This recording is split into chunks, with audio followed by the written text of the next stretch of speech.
Üdvözöljük a nézőket! Egy újabb élő bejelentkezés a Prestige Magánkórházból, vagy Prestige Klinikáról, a Lóza utcáról. Hölgyeim és uraim, ahogy megszokhatták, most is bemutattunk a Magánklinika egy orvosát, dr. Ali Tarek főorvos ül itt mellettem, és urológus. Ezt nagyon sokan tudják Nyíregyházán. Én azt gondolom, hogy az Ali Tarek név az már lassan brandé alakult át. De aztán beszélgetünk olyan dolgokról, ami nem ennyire megmosolyogtató, vagy legalábbis a pasik számára.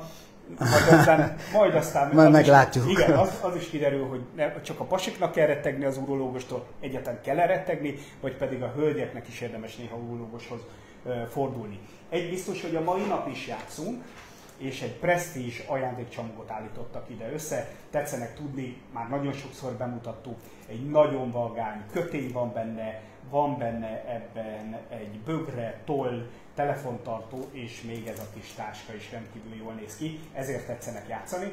Az a mi kérdésünk, és ez a legfontosabb, hogy ha feltetszenek menni, én is fel van írva, www.prestigehospital.hu, prestigehospital.hu, erre az oldalra kellene felmenni, és megnézni a doktorok fül alatt, hogy hány urológus, tehát hány darab urológus teljesít egy szolgálatot, gyógyít, fogadja a pacienseket a Prestige-nél. Tehát hány darab urológusról van szó, én erre csak annyit tudok önöknek mondani, hogy 3 a magyar igazság, és most nincs ráadás. Szóval, hogyha ezt oda tetszenek írni az élő alá, akkor azok közül, akik a helyes megfejtést odaírják, azok között kisorsoljuk ezt a remek ajándékcsomagot, és én ezt most le is teszem. És akkor azt fogom megkérdezni doktor úrtól rögtön az elején, belevágunk a közepébe, hogy mivel is foglalkozik az urológus? Tehát melyik része az emberi testnek az, amivel az urológusnak kell foglalkoznia?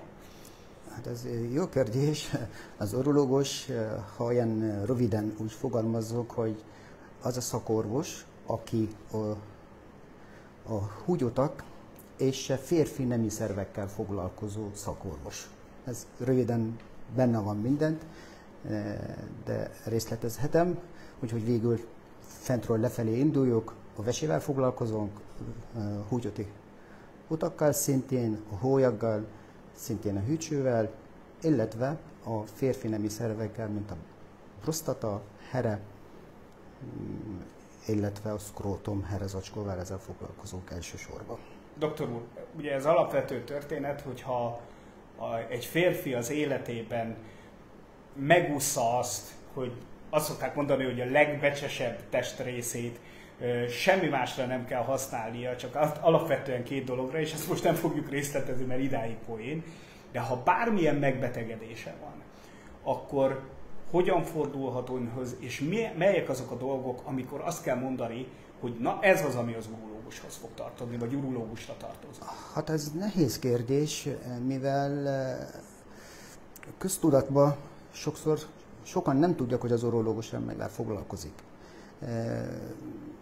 Nagyon keverik. Sokan ezt gondolják, hogy például, mint az urológus, hogy mint úgy lehetne mondani, sokan úgy gondolják, hogy olyan, mint a nőgyógyász lenne, de a fordítottja, hogy aki férfiakkal foglalkozik, ami ez nem igaz. Mi ez itt, ahogy az elején ezt elmondtam, hogy vesékkel foglalkozunk, még ez húgyutakkal, ez természetesen, hogy ha megnézünk minden vesebetegségekkel, minden vizelettel járó problémákkal foglalkozunk. Nem tudom, hogy ha akkor részletezném inkább másképpen, hogy magamból indulok, mert ez az igazság, hogy vannak ilyen határterületek, amit nem csak az urológushoz tartoznak, ezért szeretném ezt említeni, ami sokszor valaki ezt gondolja, hogy az a nőgyógyászhoz tartozik, ez pedig elsősorban az urológiahoz tartozna. Mert összekeverik a betegek, illetve az emberek, mert nem csak a betegek, hogy hova kellene fordulniuk. Én úgy gondolom, hogy minden olyan dolgok, amelyek a vesebetegségeivel kezdhetjük, a kövektől kezdve. Ez mindenki tudja, hogy ez kövek, ez az urológiahoz tartozik, csak inkább ezt említeni, mert mi keverik, hogy ezt gondolják oda, vagy nem ide. Igen, vagy máshogy inkább erről beszélgetni. Hogy az a belgyógyászhoz tartozik, hogy esetleg az a nefrológushoz. Nem, ezért mondom, hogy a vesekövesség elsősorban, és ezt hozzá kell tenni, ez a legnagyobb előforduló betegséggel az urológián belül, hogy ez a vesekövesség, ez a legtöbb betegünk szinte ezt adja. Ez hozzánk tartozik. Innentől kezdve meg a választ is megadjuk, hogy akkor nem csak a férfiak, hanem a nők is ide tartoznak, tehát az urológia, hiszen esélyük is. Igen, így van, mivel ezt mondtuk, hogy a húgyutakról van szó, hát ahogy mondtad, hogy tény is való, hogy a nőknek is van veséje, és van hólyag. Itt nekünk, a betegeinknek majdnem a 25%-a az nők képezik. Ezért eléggé sok nőbetegünk van, sajnos. Illetve nem csak nőkkel, még gyerekekkel is foglalkozok, illetve személy szerint én, mint egy gyermekurológus vagyok is, és ezért a gyerekekkel is foglalkozok. Például ezért, hogy a húgyúti fejlődési rendellenességei, mondjuk ilyen heremműtétek, hügycsúplasztika, fitma műtétekkel, ezeket hozzánk tartoznak elsősorban, és mi ezzel foglalkozunk is. Doktor úr, a gyerekeket akkor már szinte ki is veséztük. Ez így van. Most egy furcsa poénnal élve. Igen. Milyen panaszokkal érdemes egy urológushoz fordulni? Mikor kell egy urológushoz fordulni? Ugye a férfiaknál ez ráadásul én azt gondolom, hogy ez egy ilyen nagyon kényes kérdés. Le kell vetkőzni, meg kell mutatni. Ráadásul az urológust minden férfi úgy képzeli el, már húzza a gumikesztyűjét, belenyúl a vazelinbe, és onnantól kezdve egy világ dől össze a férfiakban. Lehet, hogy rosszul értelek meg, de szerintem te megpróbálod úgy forgatni a dolgokat, mintha szeretnél tudni, hogy mikor fordul-e férfi hozzánk. Mert ezt akarod, szerintem lehet, hogy te erre célzol. Mert végül mikor fordul, mert hogy megbeszéltünk, gyerekek, nők, fiú, hát most ezért, hogy vesegőrsöktől, a húgyúti fertőzések, ha valakinek csípevizellete, ha valakinek véres a vizelete, ezért ezek fontosak, ez természetesen sorolhatom a végtelenül.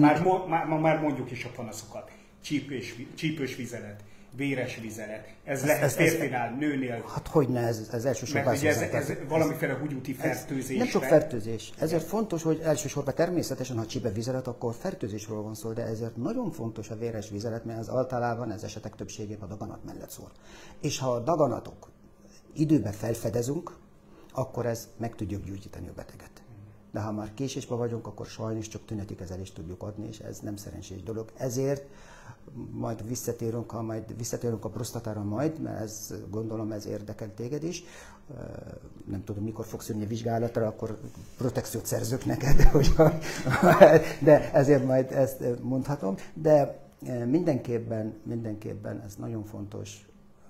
Véres vizelet esetén mindenképpen meg kell keresni egy szakorvos. Ha már a prostata, nekem van olyan ismerősöm, aki úgy kocint, amikor iszunk, hogy prostata, tehát egy érdekes dolog, mert hogy ez csak a férfiaknak van. Prostatája elméletileg, így van. Legalábbis így tanultam, hogy ez csak a férfiaknak van, és ellenben ennek bármiféle problémája van, akkor az a itt nem keverik, itt mindenki ezt ilyen is való hozzánk jönnek. És ráadásul nincs szerencsénk, mert hogy ez belül van az emberi tehát az emberi testen. Tehát ennek a vizsgálata, ennek a gyógyítása, ez elég körülményes, én így gondolom. Ez hozzáállás kérdés. És ez különben én úgy gondolom, hogy ahogy a nők minden évben szívesen mennének egy nőgyógyászhoz, és kiteszik maguknak, nekik ez is lehet mondani ilyen lelki traumának, ezt is lehetne mondani az ő esetükben, és képesek oda menni. A férfiaknak nem tudom miért nem képesek ezt megtenni. Ez ő érdekokról van szó, mert ha prostata, inkább két témáról beszélünk a prostatáról. Van a prostata megnagyobbodás, és van a prostata daganat. Én előbb részesíteném most a prostata daganat. Ezért, mert tudni kellene, hogy például Magyarországon évente majdnem 2400 új beteget fedezünk fel prostata daganattal. És évente majdnem 1400-1500 beteg hal meg a prostata betegség miatt. Ha ezt megnézünk, az nagyon komoly betegsége férfiaknál. Tehát sokkal fontosabb lenne, hogy elmenjünk egy szűrővizsgálatra, mint hogy van. Le kell vetkőzni, és hogy átessünk ezen a procedúrán, mert ez az életünket, illetve az életminőségünket, az élet hosszat befolyásolja. Hát természetesen ezért nem ezt mondhatom, hogy ha időben felvedezünk a prostata daganatot, ezt meg tudjuk operálni, meg tudjuk gyógyítani, és a beteg daganatmentes tud élni. Ezért ez nem mindegy, jó, természetesen minden műtétnek vannak szövődményei valamiért, ez érthető, de ezért ez nem mindegy. korán észreveszik, hogy valami probléma van, viszonylag jól gyógyítható egyébként a prostata teljes gyógyulás elérhető vele a prostata daganattal. Ha korai felismerés a legfontosabb.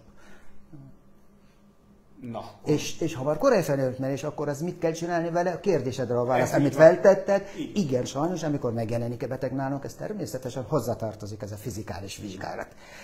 Az ultrahang nem helyettesítheti, mert a szűrővizsgálat két részből áll, egy vérvizsgálat, ami úgy hívjuk a PSA, illetve a rektális vizsgálat, amit természetesen végbélen keresztül prostatát megtapintja.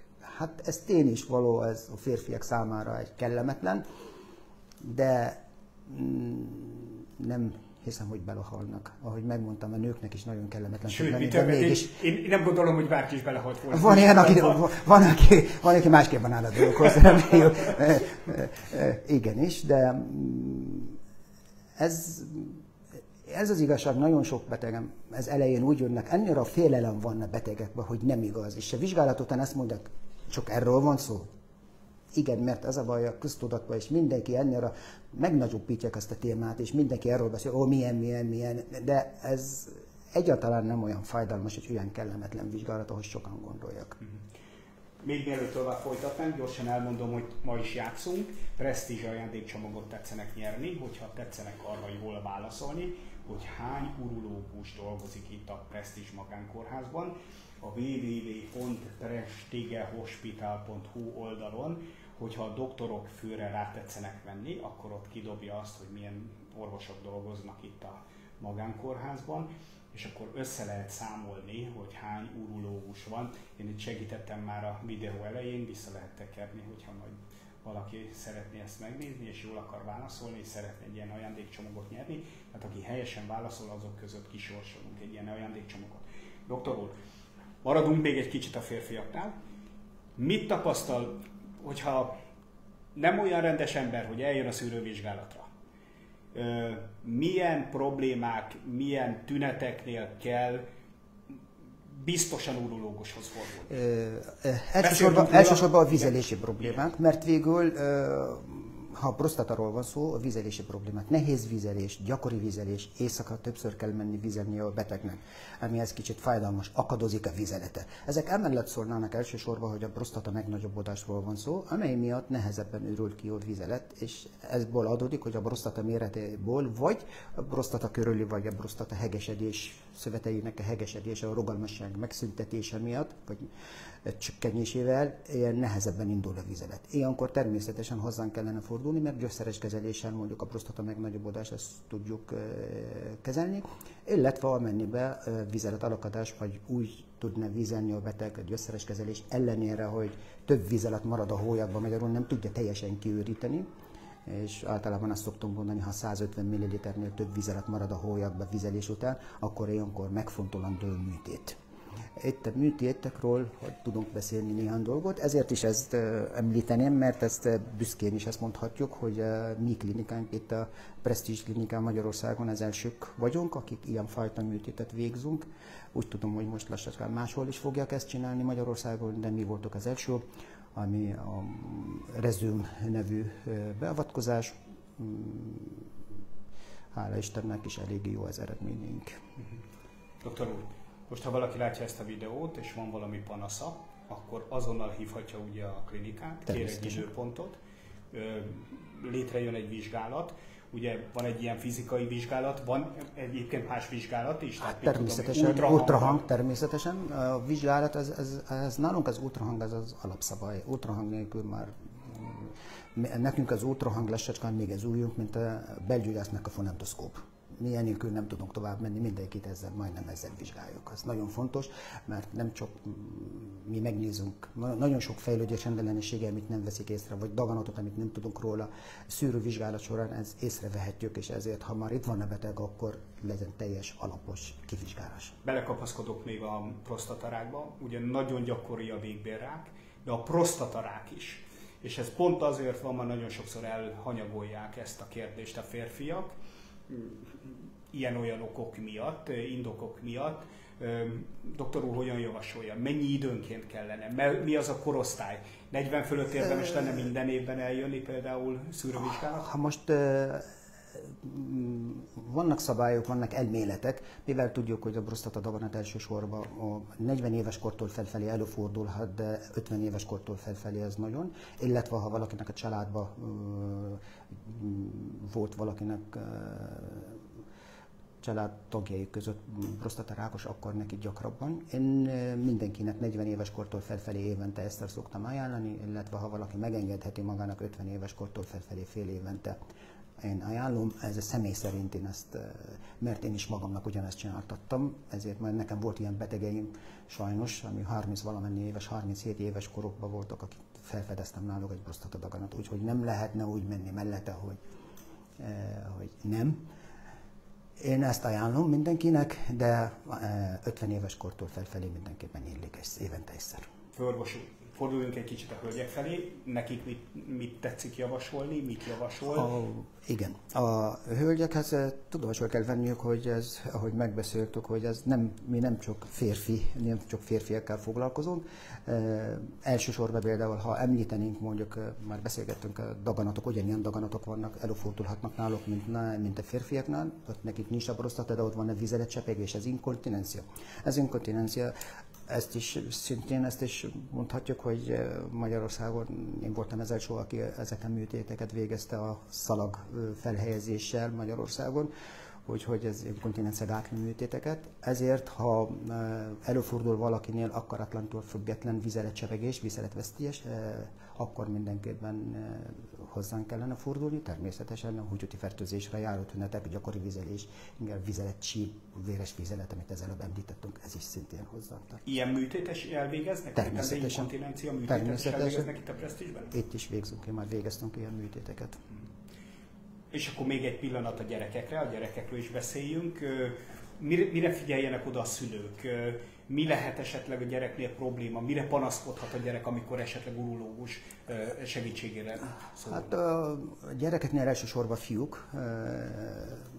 Nál kellene nagyon fontos, figyelni kellene, hogy először, hogy a fitma hátrahozható vagy nem, hogy fitma szűkülete van a gyerek vagy nem, illetve a herék, hogy leszállt-e mind a két heréje vagy nem.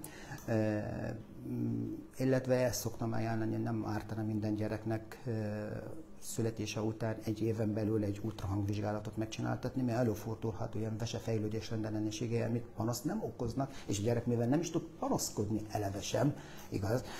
És ha ilyen betegsége van, ez csak akkor, amikor észreveszünk, már a vese menthetetlen.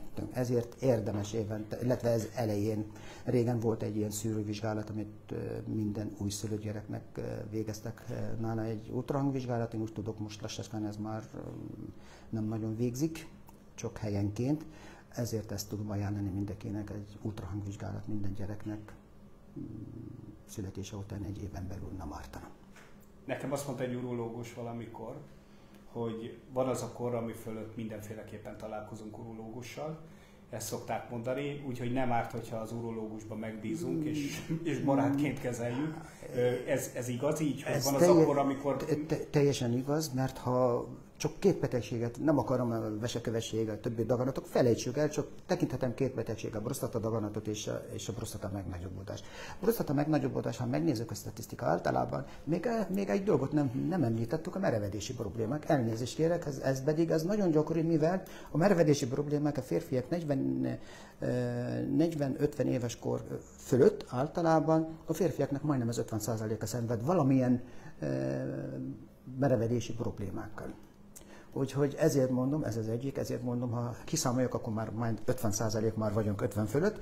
Megnézzük a prostata megnagyobbodásnél, a statisztika szerint az úgy van, hogy szintén olyan 50 és 60 éves kor fölött szintén a betegeknek szintén majdnem ez 50%-a, de ha 90-es fölött, az majdnem 90%-a fordulni fog orvoshoz, ez biztos, és szintén ugyanilyen statisztikával rendelkezünk a prostatadaganattal. Ha úgy nézünk, akkor ez valamelyik a három betegség között, ha valamely van, akkor majdnem minden férfi hozzánk fog fordulni, előbb vagy több. Doktor, minél többet hallgatom, annál inkább kezdek feszengeni itt a székbe. Vagy gondolom megkéred a vizsgálatot. Ugye én is 40 fölött vagyok, és az ember így végig gondolja a következő éveit, hogy mi történik. Nagyon szépen köszönöm a beszélgetést. Én azt gondolom, hogy egy nagyon őszinte beszélgetésen vagyunk túl, és hát akkor össze is foglalhatnánk, hogy hölgyeim és uraim, én azt gondolom, hogy itt a gyerektől a nőkön át a férfiakig, és ugye a férfiakról beszélgetünk a leginkább, szinte mindenkinek találkoznia kell előbb vagy utóbb az urológussal. Csípős vizelet, véres vizelet, van itt prostata megnagyobbodás, beszéltünk prostatarákról, vizsgálatokról, műtétekről. Én azt gondolom, hogy ha valaki jól figyelt, akkor tudhatja, hogy itt a Prestige Magánkórházban mindenféle vizsgálatot el tudnak végezni, ami az urológia szakterületére vonatkozik, és természetesen gyógyítani is tudják a betegeket. Ez egy nagyon jó hír, és ami még nagyon fontos, és hát nekünk férfiaknak én azt gondolom, hogy ebből nem szabad presztízs kérdést csinálnunk, ez pedig az, hogy jöjjünk el, ha más nem, akkor egy jó szűrővizsgálatra, amihez itt van a főorvos úr, Ali Tarek, és hát esünk túl ezen, mert nagyon-nagyon fontos az egészségünk érdekében. Köszönjük szépen, hogy figyeltek ránk, ez volt a Prestige Magánkórház legújabb élő bejelentkezése, élő videója, folytatjuk majd.